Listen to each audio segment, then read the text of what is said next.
Hello all welcome to IAC. ఈరోజు మనం current affairs అలాగే దానితో పాటుగా దాని రిలేటెడ్ ఎంసీక్యూస్ని కూడా డిస్కస్ చేద్దాం. సో ఫస్ట్ వన్ చూద్దాం. సో ఇక్కడ కరెంట్ అఫైర్ అనేది అవార్డ్కి సంబంధించింది. సో ఇలాంటివి మీరు సింపుల్గా ఎంత బాగా గుర్తుపెట్టుకుంటే ఎక్కువ రివైజ్ చేస్తే మార్క్స్ బ్యాంకింగ్ అయినా ఎస్ఎస్సికి అయినా ఇలాంటివి షార్ప్గా అంటే స్ట్రైట్ క్వశ్చన్స్ అడుగుతూ ఉంటారు. ఒకసారి ఇక్కడ చూద్దాం. రీసెంట్గా సరస్వతి సమ్మాన్ అవార్డ్ని మనకి ఇవ్వడం జరిగిందనమాట. దానికి సంబంధించిన కరెంట్ అఫైర్గా చెప్పొచ్చు. ఈ సరస్వతి సమ్మాన్ అవార్డు అనేది 2022దే 2022దే కాకపోతే ఇప్పుడు ఇచ్చారనమాట. ఈ సంవత్సరం ఇచ్చారు. అండ్ రచయిత పేరు వచ్చేటప్పటికి మనకి శివశంకరి రచయిత్రి. సో ఈ రైటర్కి తమిళ రైటర్ అనమాట. ఈమె సూర్యవంశం అనే దాన్ని రాశారు. సో తమిళ రైటర్ అయినా ఎవరైతే శివశంకరి అనే పర్సన్ ఉన్నారో సూర్యవంశం అనే దాన్ని రాసినందుకు గాను సరస్వతి సమ్మాన్ అవార్డు అనేది రీసెంట్గా 2022లో ప్రకటించింది. ఇప్పుడు ఆమెకి ఇవ్వడం జరిగిందనమాట. ఈ సరస్వతి సమ్మాన్ అవార్డ్ని ఎవరు అసలు స్టార్ట్ చేశారు అంటే కేకే బిర్లా ఫౌండేషన్ అని చెప్పేసి ఉంది. కేకే బిర్లా ఫౌండేషన్ వాళ్ళు ఎవరైతే సాహిత్యంలో లిటరేచర్లో కాంట్రిబ్యూట్ చేస్తారో అలాంటి పర్సన్స్కి అవార్డు ఇవ్వడానికి ఇది స్టార్ట్ చేశారనమాట. ఈ అవార్డ్ని 1991లో ఫస్ట్ టైం స్టార్ట్ చేశారు. ఎవరికైతే ఈ అవార్డు వస్తుందో వాళ్ళకి ఒక షాల్, ఒక ఏదైతే మనకి ఏదైతే ఏమంటారు దానికి సంబంధించిన ఇంపార్టెంట్ థింగ్స్ 15 lakhs క్యాష్ ప్రైజ్ని కూడా ఇవ్వడం జరుగుతుంది. షాల్తో పాటుగా 15 లక్షల క్యాష్ ప్రైజ్ని ఇస్తారు. ఫస్ట్ టైం హరివంశ రాయ్ బచ్చన్కి ఈ అవార్డు అనేది దక్కింది. సరస్వతి సమ్మాన్ అవార్డుని ఎవరిస్తారు? కేకే బిర్లా ఫౌండేషన్. ఎప్పుడు స్టార్ట్ అయిందంటే 1991లో. సో 15 lakhs క్యాష్ ప్రైజ్ అనేది చాలా ఇంపార్టెంట్. 15 lakhs ఇస్తారు. హరివంశ రాయ్ బచ్చన్ అనే పర్సన్ ఎవరైతే ఉన్నారో సో ఫస్ట్ మనకి సరస్వతి సమ్మాన్ అవార్డుని అందుకుంది ఆ పర్సన్ అనమాట. రీసెంట్గా 2022కి గాను 2023లో శివశంకరి అనే ఆమె మనకి సరస్వతి అవార్డుని అందుకున్నారు. ఆమె సూర్యవంశం అనే దాన్ని రాశారు, తమిళ రైటర్. అలాగే నెక్స్ట్ వచ్చేటప్పటికి ఇవన్నీ కూడా దేనికి సంబంధించినవి? లిటరేచర్ అని చెప్పేసి అంటున్నాం. సరస్వతి సమ్మాన్ అవార్డు లాంటివి కానీ జ్ఞానపీఠ అవార్డు కానీ ముఖ్యంగా భారతదేశంలో అఫీషియల్ లాంగ్వేజెస్ అని చెప్పేసి అంటాం, అధికార భాషలు. సో అఫీషియల్ లాంగ్వేజెస్లో ఎవరైతే మనకి కాంట్రిబ్యూట్ చేస్తారో ఆ కాంట్రిబ్యూట్ చేసిన వాళ్ళకి ఇలాంటిది ఇవ్వబడుతుంది. అఫీషియల్ లాంగ్వేజెస్ ఇండియన్ కాన్స్టిట్యూషన్లో 8th షెడ్యూల్లో మెన్షన్ చేయబడ్డాయి. 8th షెడ్యూల్లో మనకి టోటల్గా 22 అఫీషియల్ లాంగ్వేజెస్ ఉన్నాయి. ఎన్ని అఫీషియల్ లాంగ్వేజెస్ ఉన్నాయి, ఎక్కడ మెన్షన్ చేయబడ్డాయి, ఏ ఆర్టికల్తో అది స్టార్ట్ అవుతుంది? ఆర్టికల్ 343 నుంచి మనకి ఈ అఫీషియల్ లాంగ్వేజెస్ యొక్క డిస్కషన్ స్టార్ట్ అవుతుంది. సో ఇలా ఇండియాలో ఏవైతే అధికార భాషలు ఉన్నాయో వాటిలో ఎవరైతే కాంట్రిబ్యూట్ చేశారో అలాంటి పర్సన్స్కి కొన్ని సాహిత్యానికి సంబంధించిన అవార్డ్స్ ఇవ్వబడతాయి. అలాంటి లిటరేచరీ అవార్డ్స్లో సరస్వతి సమ్మాన్ అవార్డు ఒకటి. సరస్వతి సమ్మాన్ అవార్డ్ని ఈసారి అందుకున్న వ్యక్తి మనకి శివశంకరి. ఇయర్స్ మాత్రం జాగ్రత్తగా చూసుకోవాలి. ఈ సంవత్సరానికి కాదు, లాస్ట్ ఇయర్కి ఇవ్వబడింది అనమాట. అది ఇప్పుడు ఇచ్చారు. అలాగే ఇదే లిటరేచర్లో ఇంకొక అవార్డు కూడా ఉంది. దాన్ని మనకి జ్ఞానపీఠ అవార్డు అని కూడా చెప్పడం జరుగుతుంది. సో జ్ఞానపీఠ అవార్డు వచ్చేటప్పటికి ఈసారి 57వది అనుకుంటా. ఒకసారి చూసుకోండి, 57th or 57th Jnanpith award, 53rd Jnanpith award. ఒకసారి చూసుకోండి. ఈ సంవత్సరం 2023 జ్ఞానపీఠ అవార్డు అనేది ఎవరికి ఇవ్వడం జరిగిందంటే దామోదర్ మౌజు అనే వ్యక్తికి ఇవ్వడం జరిగింది. దామోదర్ మౌజ్. సో దామోదర్ మౌజ్ కొంకణి రైటర్ అనమాట. ఈయన కొంకణి భాషలో చాలా నిష్ణాతులు అని కూడా చెప్పడం జరుగుతుంది. గోవాకి సంబంధించిన వ్యక్తి. అంటే ఈ సంవత్సరం జ్ఞానపీఠ అవార్డుకి సంబంధించి దామోదర్ మౌజు వార్తల్లో ఉన్నారు. సరస్వతి సమ్మాన్ అవార్డుకి సంబంధించి శివశంకరి ఉన్నారు. తమిళనాడుకి సంబంధించిన ఆమె కాబట్టి తమిళనాడు చీఫ్ మినిస్టర్ ఎవరు అని అడిగితే తమిళనాడు చీఫ్ మినిస్టర్ వచ్చేటప్పటికి స్టాలిన్, అది ఒకటి. అండ్ తమిళనాడు యొక్క గవర్నర్ వచ్చేటప్పటికి రవి గారు, ఆర్ఎన్ రవి గారు తమిళనాడు యొక్క గవర్నర్గా ఉన్నారనమాట. ఇవి గోవాకు వచ్చేటప్పటికి చీఫ్ మినిస్టర్ మనకి ప్రమోదర్ సావంత్. అలాగే నెక్స్ట్ మనకి గవర్నర్గా శ్రీధరన్ పిల్లై అనే వ్యక్తి ఉన్నారు. తమిళనాడు పలుసార్లు మనకి వార్తల్లో కనిపిస్తూ ఉంది. రీసెంట్గా తమిళనాడులో 2వ ఇండియన్ స్పేస్ పోర్ట్, మనకి ఫస్ట్ స్పేస్ పోర్ట్ కేరళలోని తిరువనంతపురంలో ఉంది. 2వ స్పేస్ పోర్ట్ని తమిళనాడులోనే కడతారంట, కులశేఖరపట్టణం అనే ప్రదేశంలో. సో దానివల్ల తమిళనాడు కూడా న్యూస్లో ఉంది. This is all about Saraswati Samman award. So మీరు జస్ట్ అవార్డు అలాగే నేమ్, ఏ బుక్ వచ్చింది, సూర్య వంశం అనే దానికి ఎంత క్యాష్ ప్రైజ్ ఇచ్చారో ఇవి గుర్తు పెట్టుకుంటే మాక్సిమం సరిపోతుందండి ఈ కరెంట్ అఫైర్కి. సో ఇక్కడ మనం కరెంట్ అఫైర్ ఇండెక్స్కి సంబంధించిందిగా చూడొచ్చు. గ్లోబల్ హంగర్ ఇండెక్స్, ప్రపంచ ఆహార సూచిక అనమాట. సో దీనికి సంబంధించిన ఇన్ఫర్మేషన్ చూద్దాం. సో సో ఫస్ట్ మనకి ఇండియా ర్యాంక్ అనేది చాలా ఇంపార్టెంట్ ఇండెక్స్లో. రీసెంట్గా మనకి గ్లోబల్ హంగర్ ఇండెక్స్ ఇచ్చిన దాని ప్రకారం చూసుకుంటే ఇండియా యొక్క ర్యాంక్ వచ్చేటప్పటికి మనకి 111 అంటే 111 ర్యాంక్లో ఉందంట. టోటల్గా మనకి అవుట్ ఆఫ్ 125 కంట్రీస్ 125 కంట్రీస్తో పోల్చుకుంటే ఇండియా యొక్క ర్యాంక్ వచ్చేటప్పటికి మనకి 111గా ఉంది అని చెప్తున్నారు. గతంలో ఇది 2023కి సంబంధించిన ఆహార సూచిక అనమాట. అదే 2022ది కనుక చూసుకున్నాం అనుకోండి, ఇండియా యొక్క ర్యాంక్ వచ్చేటప్పటికి 107 కింద ఉందంట. అండ్ నెక్స్ట్ కనుక మనం చూసుకున్నట్టయితే పాకిస్తాన్ లాంటి కంట్రీస్, అంటే మన నైబరింగ్ కంట్రీస్ చూసుకుంటే పాకిస్తాన్ ఏమో 102 ర్యాంక్లో ఉన్నట్టుగా చెప్తున్నారు. అలాగే శ్రీలంక కావచ్చు, శ్రీలంక అండ్ నెక్స్ట్ వచ్చేటప్పటికి మనకి బంగ్లాదేశ్, ఇవన్నీ కూడా మనకి ఎక్కువ హంగర్ కలిగిన ఫ్యాక్టర్స్ని కలిగిన వాటిగా ఉన్నాయని కూడా చెప్పడం జరుగుతుంది ఇలాగా. సో ఇవి మనకి ఇవ్వడం జరిగింది ఇండెక్స్కి సంబంధించి. ఇండియా ర్యాంక్ గుర్తుపెట్టుకోండి 111. అలాగే స్కోర్ వచ్చేటప్పటికి 28.7 కింద ఉంది. గ్లోబల్ హంగర్ ఇండెక్స్ యొక్క స్కోర్ని ఎలా చూస్తారంటే జనరల్గా కొన్ని ఫ్యాక్టర్స్ అనమాట. చైల్డ్ న్యూట్రిషన్ అని చెప్పేసి అంటాం కదా, పోషక ఆహారాలకి సంబంధించి కానీ వేస్టింగ్కి సంబంధించి కానీ, సో ఇలా ఏవైతే ఉన్నాయో వాటి మీద ఆ ఫ్యాక్టర్స్ మీద చూసుకొని సో దాన్ని బట్టి మనకి స్కోరింగ్ ఇవ్వడం జరుగుతుంది. అలా 125 కంట్రీలో ఇండియా యొక్క ర్యాంక్ 111గా అండ్ స్కోరింగ్ వచ్చేటప్పటికి 28.7 ఉందంట. సో మనకి ఆఫ్రికన్ కంట్రీస్ అంటే సౌత్ ఆఫ్రికా కావచ్చు, south Asia and south Africa, దానితో పాటుగా మనకి సౌత్ సహారా రీజియన్ అని చెప్పేసి అంటున్నారు. సో వీటి యొక్క స్కోరింగ్ వచ్చేటప్పటికి 27గా ఉండి ప్రపంచంలోనే ఎక్కువ హంగర్ ప్రాబ్లం ఉన్న కంట్రీస్గా లేదా రీజియన్స్గా మనకి ప్రజెంట్ ఇవి ఉన్నాయంట. ఈ పాయింట్స్ మనకి చాలా ఇంపార్టెంట్ అండి. ఏ రీజియన్స్ ఉన్నాయి, నెక్స్ట్ వచ్చేటప్పటికి ఎవరి ర్యాంక్ ఎంత ఉంది, ఇండియా యొక్క ర్యాంక్ ఎంత, టోటల్ అవుట్ ఆఫ్ కంట్రీస్ ఎంత, సో స్కోరింగ్ అనేది ఏంటి, ఇవి చాలా ఇంపార్టెంట్. చైల్డ్ వేస్టింగ్ వచ్చేటప్పటికి మనకి 18.7 స్కోర్తో ఇండియా ప్రపంచంలోనే మనకి హైయెస్ట్ ప్రాబ్లమ్ని ఈ విషయంలో కలిగి ఉందంట. కాకపోతే గవర్నమెంట్ ఆఫ్ ఇండియా తరపున ప్రాబ్లం ఏంటి అంటే, గవర్నమెంట్ ఆఫ్ ఇండియా ఏం చెప్తుంది అంటే, ఏదైతే మనకి గ్లోబల్ హంగర్ ఇండెక్స్ ఇచ్చిన సూచిక ఉందో దాంట్లో వాల్యూస్ ఉన్నాయో అవి కరెక్ట్గా మనకి సరిపోలట్లేదు. ఇండియాలో మనకి సెప్టెంబర్ వీక్లో, అంటే ఎవ్రీ సెప్టెంబర్ ఫస్ట్ వీక్లో న్యూట్రిషన్ వీక్ అనేది సెలబ్రేట్ చేస్తారు. పోషణ్ అభియాన్ లాంటివి, అంగన్వాడీస్ ఇంకా ఎక్కువ డెవలప్ చేసాం.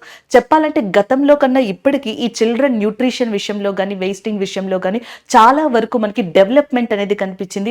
గత ఇండియా యొక్క డేటా ప్రకారం చూసుకుంటే, ఏది మనకి women and health family welfare ఇచ్చిన డేటా ప్రకారం చూసుకుంటే దీంట్లో ఇంప్రూవ్మెంట్ కనిపించింది. కానీ దీనికంటే భిన్నంగా ఇప్పుడు గ్లోబల్ హంగర్ ఇండెక్స్ ఇచ్చిన వాల్యూస్ ఉన్నాయన్నట్టుగా సో మనకి గవర్నమెంట్ ఆఫ్ ఇండియా వాదన చెప్తుంది.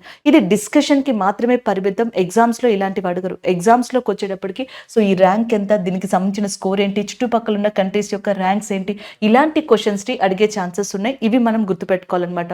వెల్త్ హెల్త్ కేర్ అని చెప్పేసి ఏదైతే ఉందో మనకి జర్మనీకి సంబంధించిన ఒక ఎన్జిఓ సంస్థ, దాంతోపాటుగా ఐర్లాండ్కి సంబంధించిన ఇంకొక ఎన్జిఓ సంస్థతో కలిసి మనకి ఓవరాల్గా గ్లోబల్ హంగర్ ఇండెక్స్కి సంబంధించిన సూచిక అనేది ఇవ్వడం జరుగుతుంది.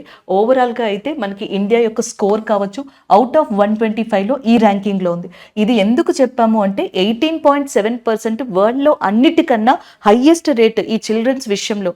వేస్టింగ్ అంటే మనకి హైట్కి తగ్గట్టుగా వెయిట్ ఉండాలి కదా, సో అలా లేరు అంట. అలా లేకపోవడానికి కారణం చిన్న పిల్లలు ఎవరైతే ఉన్నారో వాళ్ళకి పోషక ఆహారాలు సరిగ్గా అందించలేకపోవడం. గవర్నమెంట్ ఆఫ్ ఇండియా తన తరపున మనకి అంగన్వాడీస్ అని చెప్పేసి లేకపోతే మిగతా ప్రోగ్రామ్స్ ఎంత సపోర్ట్ చేస్తున్నా ఇంకా ఇలాంటిది ఇండియాలో మనకి ఎక్కువ ఇంపాక్ట్ని చూపిస్తుంది తప్ప తగ్గించట్లేదు అనేది చాలా మంది వాదన. బట్ గవర్నమెంట్ ఆఫ్ ఇండియా ఏం చెప్తుందంటే ఈ వాల్యూ, ఈ ప్రొజెక్షన్ అనేది కరెక్ట్ కాదు.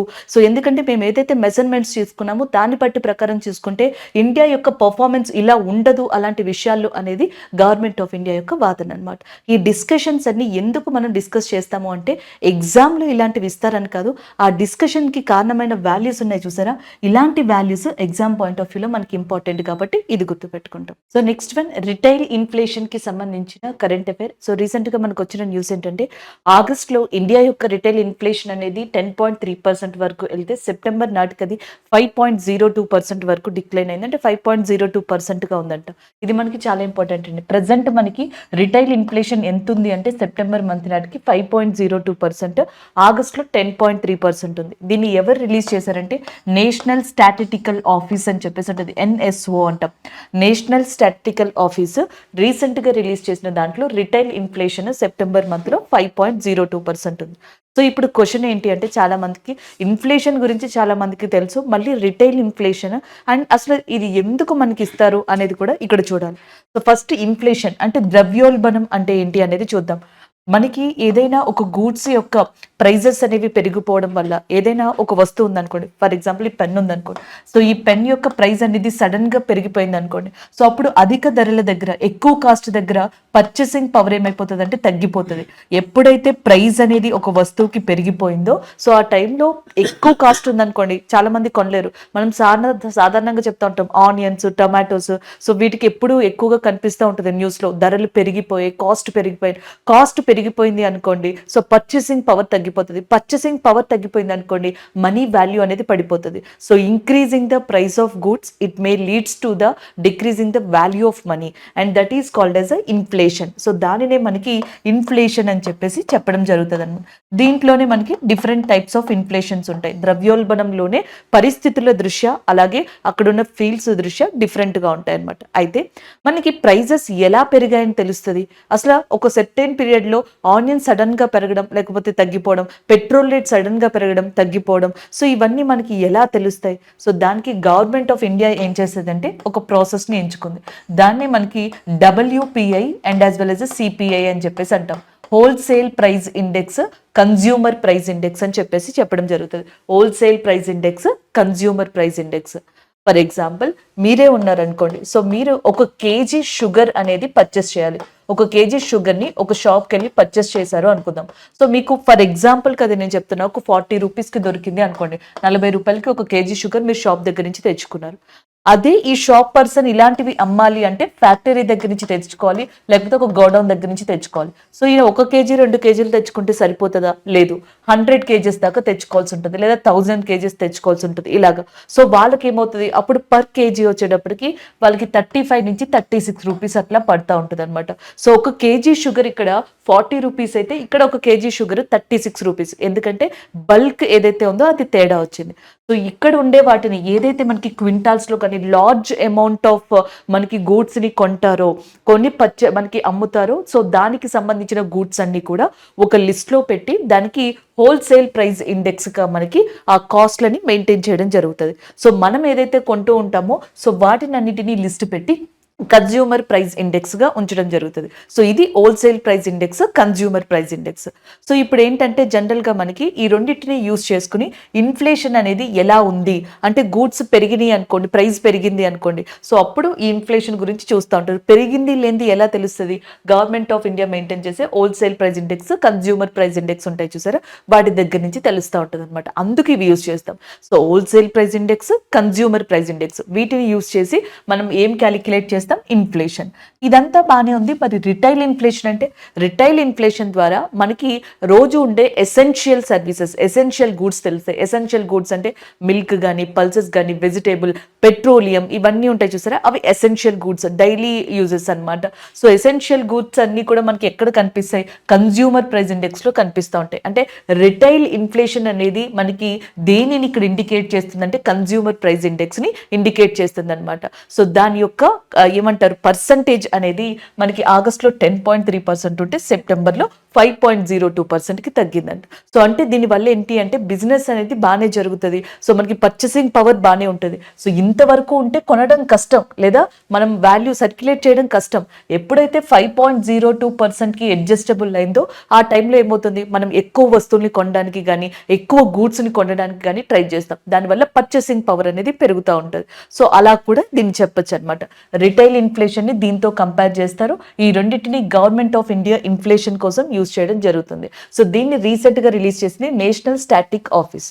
అలాగే హోల్సేల్ ప్రైస్ ఇండెక్స్ ని, కన్జ్యూమర్ ప్రైస్ ఇండెక్స్ ని ఇండియా తరపున, గవర్నమెంట్ ఇండియా తరపున ఎవరు మనకి ఇవ్వడం జరుగుతుందంటే ఎకనామిక్ అడ్వైజరీ ఆఫీస్ ఎవరైతే ఉన్నారో మనకి అనంత నాగేశ్వరన్ గారు, ఆయన కింద ఉన్న డిపార్ట్మెంట్స్ ఏవైతే ఉంటాయో అవన్నీ కూడా ఇవి ప్రిపేర్ చేయడం జరుగుతుంది. Ministry of industry and commerce అని చెప్పేసి ఉంటుంది, దాని కింద డిపార్ట్మెంట్ ఆఫ్ ఎకనామిక్ అడ్వైజ్ అని ఉంటుంది. సో అవన్నీ కూడా ఇవి మెయింటైన్ చేసుకుంటూ వస్తూ ఉంటుంది. మనకి చీఫ్ ఎకనామిక్ అడ్వైజర్ ఎవరు అని అడిగితే అనంత నాగేశ్వరన్ గారుగా గుర్తుపెట్టుకోండి. అనంత నాగేశ్వరన్ గారు చీఫ్ ఎకనామిక్ అడ్వైజర్గా ఉన్నారనమాట. So this is all about this current affair. Financial minister గుర్తుంటారు కదా, నిర్మలా సీతారామన్ గారు. సో ఈ 2 డేటా పాయింట్స్గా గుర్తుపెట్టుకోండి. నెక్స్ట్ వన్ చూద్దాం. సో నెక్స్ట్ వన్ జస్ట్ మీరు ఈ ఇన్ఫర్మేషన్ తెలుసుకుంటే సరిపోతుంది, ఇన్ డెప్త్ వెళ్ళాల్సిన అవసరం లేదు ఈ కరెంట్ అఫైర్కి. సో మనకి పేటిఎం పేమెంట్ బ్యాంక్ అని చెప్పేసి ఉంది కదా, పేటిఎం పేమెంట్ బ్యాంక్ మీద ఆర్బీఐ 5.39 కోట్ల పెనాల్టీని విధించింది. RBI imposed penalty of 5.39 crores on Paytm payment bank. So దీనికి రీజన్స్ ఏంటనేది చూద్దాం. ఆర్బీఐ ఎప్పుడైతే మనకి బ్యాంక్స్కి సంబంధించి లోన్స్ విషయంలో కావచ్చు, బ్యాంక్స్ని రన్ చేసే విషయంలో కొన్ని రూల్స్ అండ్ రెగ్యులేషన్స్ని పెడుతుందో, సో వాటిని కనుక మెయింటైన్ చేయకపోతే దానికి సంబంధించిన పెనాల్టీస్ని విధించడం జరుగుతుంది. గత కొన్ని సంవత్సరాల్లో చూస్తే ఆర్బీఐ కొన్ని బ్యాంక్స్ యొక్క లైసెన్సెస్ కూడా రద్దు చేస్తాము అన్నట్టుగా కూడా ప్రకటించడం జరిగింది. సో అంత ఎక్స్ట్రీమ్ కండిషన్స్ దీంట్లో ఉంటాయి అన్నమాట ఆర్బీఐ మెయింటైన్ చేసే దాంట్లో. ఇప్పుడు పేటిఎం పేమెంట్ బ్యాంక్ వచ్చేటప్పటికి మెయిన్గా మనకి లైసెన్సింగ్ గైడ్లైన్స్ కానివ్వచ్చు, సైబర్ సెక్యూరిటీకి సంబంధించిన ఇన్సిడెంట్స్ జరిగినప్పుడు దాన్ని రిపోర్ట్ చేయడంలో ఆలస్యం కానివ్వచ్చు, అలాగే మొబైల్ అప్లికేషన్స్ ఏవైతే ఉన్నాయో సో వాటిని రిపోర్ట్ చేయడంలో ఫెయిల్ అవ్వడం కానీ, వాటిని సెక్యూర్ చేయడంలో ఫెయిల్ అవ్వడం కానీ, ఇలాంటి వాటి వల్ల దాదాపుగా 5,39,00,000 5.39 crores పెనాల్టీని పేటిఎం పేమెంట్ బ్యాంక్ మీద మనకి ఆర్బీఐ విధించడం జరిగింది. దానికి సంబంధించిన కరెంట్ అఫైర్. సో మీరు ఎగ్జామ్ పాయింట్ ఆఫ్ వ్యూలో ఈ పాయింట్ గుర్తుపెట్టుకుంటే సరిపోతుంది. ఇవి జస్ట్ మీకు అండర్స్టాండింగ్ పర్పస్ కోసమే. అలాగే పేటిఎం పేమెంట్ బ్యాంక్ అనేది 2017లో ఏర్పడింది, 2017 నవంబర్ 28న ఏర్పడింది. సో దీనికి ప్రెసెంట్ మనకి పేటిఎం పేమెంట్ బ్యాంక్కి సీఈఓగా ఉన్నది సురీందర్ చావ్లా అనే పర్సన్. సురీందర్ చావ్లా గారు మనకి పేటిఎంకి సంబంధించిన సీఈఓగా ఉన్నారనమాట. ఇది ఇంపార్టెంట్ కరెంట్ అఫైర్. ఆర్బీఐకి సంబంధించి శక్తికాంత్ దాస్ ఉన్నారు. నెక్స్ట్ వన్ చూద్దాం. రీసెంట్గా ఫోర్బ్స్ మనకి భారతదేశానికి సంబంధించిన రిచెస్ట్ 100 పర్సన్స్కి సంబంధించిన లిస్ట్ని రిలీజ్ చేసింది. దానికి సంబంధించిన current affair. Forbes India richest list 2023. So దీంట్లో మనకి ఎవరైతే ముఖేష్ అంబానీ ఉన్నారో టాప్ పొజిషన్ని సొంతం చేసుకున్నారు. ఇది మనకి చాలా ఇంపార్టెంట్ అండి, ఎందుకంటే ప్రతి సంవత్సరం కూడా ఫోర్బ్స్ ఇండియా మనకి రిచెస్ట్ లిస్ట్ని ఇవ్వడం జరుగుతుంది అనమాట. వాళ్ళకి సంబంధించిన షేర్స్ కావచ్చు, ఫినాన్షియల్ స్టాటస్, వాళ్ళకున్న నెట్వర్త్, ఇవన్నీ చూసుకొని ఆ ఇన్ఫర్మేషన్ని బట్టి ర్యాంక్స్ని ప్రొవైడ్ చేయడం జరుగుతుంది. అయితే చాలా సంవత్సరాలు మనకు చూసుకుంటే ఫోర్బ్స్ ఇచ్చే రిచెస్ట్ 100 పర్సన్స్ ఎవరైతే ఉన్నారో అందులో మనకి ఎప్పుడు ముఖేష్ అంబానీ గారు ఎక్కువగా టాప్ రావడం జరిగేది. But last time Mukesh Ambani గారు సెకండ్ ప్లేస్, గౌతమ్ అదానీ గారు ఫస్ట్ ప్లేస్కి రావడం జరిగింది. కానీ ఈ సంవత్సరం తిరిగి మళ్ళీ ఫస్ట్ ప్లేస్లో ముఖేష్ అంబానీ గారు రావడం జరిగింది. Net worth of $92 billion, $92 billion Mukesh Ambani గారు మనకి టాప్ పొజిషన్లో ఉన్నారు. సెకండ్ పొజిషన్ వచ్చేటప్పటికి గౌతమ్ అదానీ గారిది నెట్వర్త్ $82 బిలియన్ ఉండేదంట. అది $68 బిలియన్ కి పడిపోయింది. లాస్ట్ టైం మనకి ఒక సంస్థ ఇచ్చిన కొన్ని రిపోర్ట్స్ వల్ల గౌతమ్ అదానీ గారికి సంబంధించిన షేర్స్ ఏవైతే ఉన్నాయో అవి విపరీతంగా పడిపోయాయి. సో పడిపోయిన తరువాత మనకి ఇలాంటి ఇన్సిడెంట్ జరిగిందని చెప్పొచ్చు. The third one is nothing but Shiva Nadar గారు, హెచ్సిఎల్కి సంబంధించిన వ్యక్తి ఈయన. సో ఈయనకి మనకి థర్డ్ పొజిషన్ అనేది దక్కింది. ఫోర్త్ వచ్చేటప్పటికి సావిత్రి జిందాల్. వీళ్ళు టాప్ 4 అనమాట. ఫోర్బ్స్ ఇచ్చిన 100 రిచెస్ట్ పర్సన్స్లో ముఖేష్ అంబానీ గారు, గౌతమ్ అదానీ గారు, శివ నాడర్ గారు, సావిత్రి జిందాల్ గారు టాప్ 4 పొజిషన్లో ఉన్నారు. అలాగే ఒక స్టోరీ చాలా మందిని ఇండియాలో ఇన్స్పైర్ చేసింది. అలాగే ఆ పర్సన్ని richest doctor in India of 2022గా కూడా నుంచోబెట్టింది. ఆయన పేరే కేరళకి సంబంధించిన షంషీర్ వయాలి గారు డాక్టర్గా ఉండి సో అక్కడి నుంచి ఎంటర్ప్రెన్యూర్గా మారారంట, బిజినెస్ పర్సన్గా మారారంట. సో అలాగా ఆయన చాలా వరకు 68% బిజినెస్ అయింది. లాస్ట్ ఇయర్తో కంపేర్ చేసుకుంటే డెవలప్ అయిందంట. 57th rank. Top 100 richest persons ఇండియాలో 57th ర్యాంక్లో షంషీర్ వయాలి అనే పర్సన్ ఉన్నారు. కేరళకి సంబంధించిన వ్యక్తి ఈయన. ఇలాగ మనకి ఫోర్బ్స్ ఇచ్చిన ప్రెజెంట్ లిస్ట్లో వీళ్ళు టాప్ మోస్ట్ పొజిషన్లో ఉన్నట్టుగా చెప్తున్నారనమాట. The second Indian to be that లారియస్ ambassador. ఈ కరెంట్ అఫైర్ మనకి స్పోర్ట్స్కి సంబంధించిందిగా చెప్పొచ్చు అనమాట. లారియస్ గ్రూప్ అనేది మనకి మెయిన్గా ప్రపంచంలోని ఎవరైతే యంగ్ స్పోర్ట్స్ పర్సన్స్ ఉన్నారో సో వాళ్ళ కోసం ఎక్కువగా కృషి చేసే ఒక చారిటీ లాంటి సంస్థగా చెప్పొచ్చు. సో దానికి సంబంధించి ఇప్పటికే యువరాజ్ సింగ్ గారిని ఫస్ట్ టైం అయితే ఇండియాలో యువరాజ్ సింగ్ గారిని అంబాసిడర్గా తీసుకుంది. అండ్ నెక్స్ట్ యువరాజ్ సింగ్ గారి తర్వాత నీరజ్ చోప్రా గారిని ప్రజెంట్ మనకి అంబాసిడర్గా గుర్తించింది లారియస్కి. సో దానికి సంబంధించిన ఇంపార్టెంట్ కరెంట్ అఫైర్గా చెప్పొచ్చు. లారియస్ అంబాసిడర్గా నీరజ్ చోప్రా గారు, అది కూడా సెకండ్ ఇండియన్ అంబాసిడర్గా మనకి రీసెంట్గా అపాయింట్ అవ్వడం జరిగింది. సో మనకి నీరజ్ చోప్రా గారు ఇటీవల ప్రపంచంలో చాలా వరకు ఛాంపియన్షిప్స్లో గోల్డ్ మెడల్ని గెలుచుకోవడం జరిగింది. 2022లో డైమండ్ లీగ్లో గోల్డ్ మెడల్ని గెలుచుకున్నారు. 2023లో బుదపెస్ట్లో జరిగిన వరల్డ్ ఛాంపియన్షిప్లో జావెలిన్ త్రోలో గోల్డ్ మెడల్ గెలుచుకున్నారు. అంతకు ముందర కామన్వెల్త్, అంతకు ముందర ఏషియన్ గేమ్స్, ఒలింపిక్ గేమ్స్, ఇలా ప్రతి దాంట్లో కూడా ఒలింపిక్ గేమ్స్తో స్టార్ట్ చేసి అక్కడి నుంచి మళ్ళీ వెనక్కి తిరిగి చూసుకోలేదు. చాలా వరకు ప్రపంచంలోని ఛాంపియన్షిప్స్లో ఏషియన్ కప్ దగ్గర నుంచి అంటే మనకి ఆల్మోస్ట్ ఓవరాల్గా గతంలో జరిగిన గేమ్స్ అన్నిటిలో కూడా ఈయన మనకి గోల్డ్ మెడల్ని, సిల్వర్ మెడల్ని సాధించిన ఏమంటారు పొజిషన్స్ ఉన్నాయి. అలాంటి నీరజ్ చోప్రా గారు రీసెంట్గా లారియస్కి అంబాసిడర్గా అవ్వడం జరిగింది. దానికి సంబంధించిన కరెంట్ అఫైర్గా చెప్పొచ్చు. అంతకు ముందర ఆయన పర్సన్ ఎవరు అంటే యువరాజ్ సింగ్ గారు అనమాట.